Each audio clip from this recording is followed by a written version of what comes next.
میخوای بدونی یه تیک مقوای ساده چه سفری رو طی میکنه؟ پس با ما همراه باش تا ببینی کارتن‌ها چطوری ساخته میشن. اول از همه چیز با مواد اولیه شروع میشه.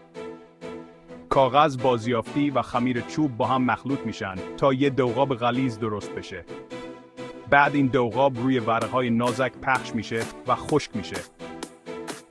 حالا این ورقه‌های خشک شده که بهشون لاینر میگن، با یه ورقه موجدار به اسم فلوتینگ که بینشون قرار میگیره به هم چسبانده میشن. این ساختار ساندویچی به کارتن استحکام و انعطاف پذیری میده.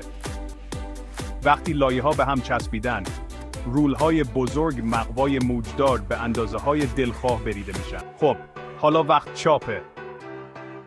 لوگوها، طرح‌ها و اطلاعات مهم روی مقوا چاپ میشن.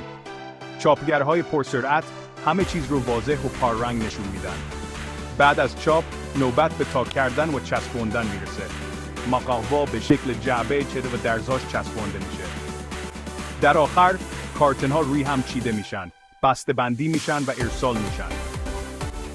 آماده برای محافظت و رسوندن هر چیزی که نیاز دارید.